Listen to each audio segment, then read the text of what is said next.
Hello කොහොමද ඔයාලට හැමෝම හොඳින් ඇති කියලා හිතනවා. ගොඩක් දවසකින් ඔයාලා එක්ක පොඩි වීඩියෝ එකක් ෂෙයා කරගන්න තමයි හදන්නේ. ඉතින් ඊයේ රාට මම කෑම හදද්දී ගත්ත වීඩියෝ කීපයක් තමයි ඔයාලත් එක්ක බෙදාගන්න සූදානම් වෙන්නේ.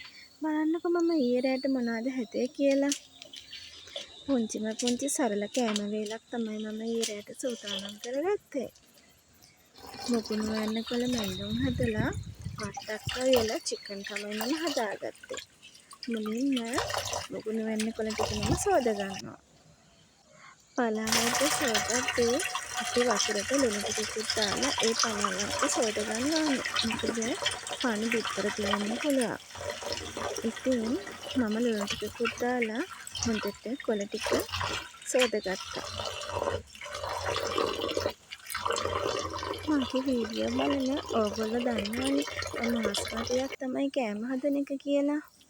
ඉතින් සෝදගත්තු කොළ ටික කපලා ඒකට අවශ්‍ය දේවල් දාලා පොල් කහ අමු මිරිස් ලුණු වගේ දේවල් දාලා හොඳට මම අතින්ම අනාගත්තා. මගේ ගෙදර කෑම වේලට නැතුම් බැරි දෙයක් තමයි කොළ වර්ගයක්. අනිවාර්යයෙන්ම මගේ අයියට කොළ වර්ගයක් ඕනමයි.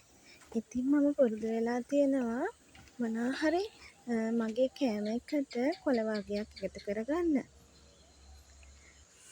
ඉතින් හොඳින් අනාගත්තු කොළ ටික මම දැන් මේ ලිපේ තියලා මලව ගන්නවා. කොළ පාට රැඳිලා තියෙන විදිහට තමයි මම මේක මලව ගන්නේ. ගොඩාක් කර ගන්නේ නැහැ. ඉතින් කොළ පාටට මැල්ලම තියෙද්දි ලස්සනයිනේ. ඒ වගේම ඒක ගුණවත්.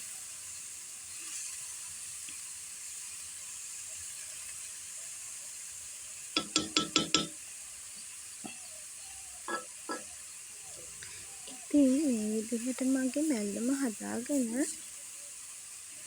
මම හිමීට අනිත් දේවල් සූදානම් කරගත්තා.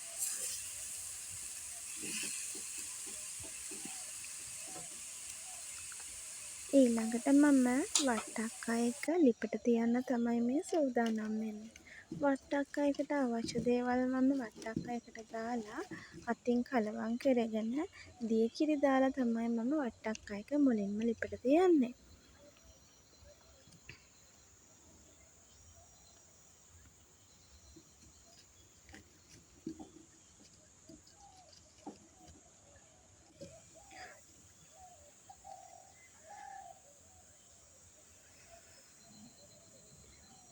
දිය කිරි දාගත්තු වට්ටක්කා එක මම ඔන්න ලිපට තිබ්බා. ඉතින් මේ මම උයන විදිහ තමයි ඔයගොල්ලන්ට පෙන්නුවේ. ඊට පස්සේ මම මේ චිකන් එකක් ගන්න තමයි සූදානම් වෙන්නේ. මේ තියෙන අයිස්ක්‍රීම් එහෙම නෙමෙයි. මම මේ බොක්ස් වලට දාලා සූදානම් කරගෙන තියෙන්නේ චිකන්. සෝදලා පිරිසිදු කරගත්තු චිකන් කොටස් වලට වෙන් කරලා මම බොක්ස් වලට දාලා තියාගෙන තියෙනවා. ඒ අතරේ මම මගේ වට්ටක්කා එකත් මෙන්න මේ විදිහට හැඳි ගාගත්තා. ඒක දැන් බාගෙට තැම්බීගෙන ඉන්නේ.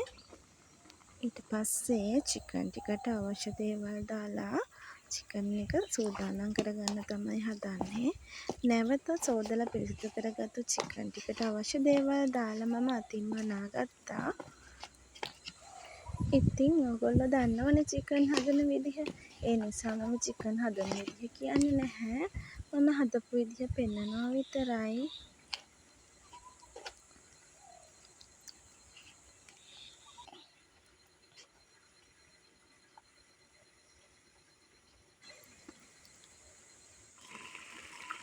ඔන්න මම සූදානම් වෙන්නේ වට්ටක්කා එකට උකු පොල් කිරි එකතු කරගන්න.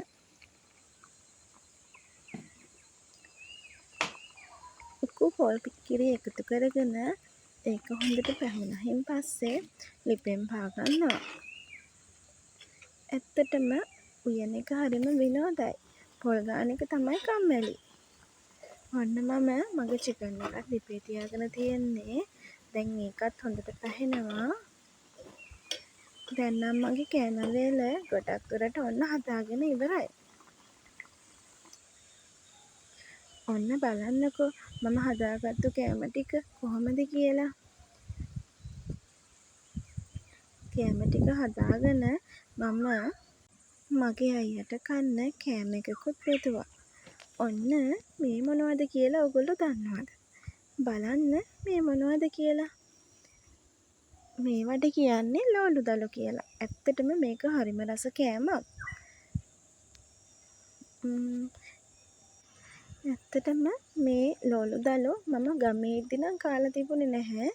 මැරි කරලා මගේ අයියාගේ ගෙදරට ආවට පස්සේ තමයි අයියාගේ අම්මා මට මේවා හදලා දුන්නේ. දැන් නම් මම ඒවා හදන්නත් දන්නවා.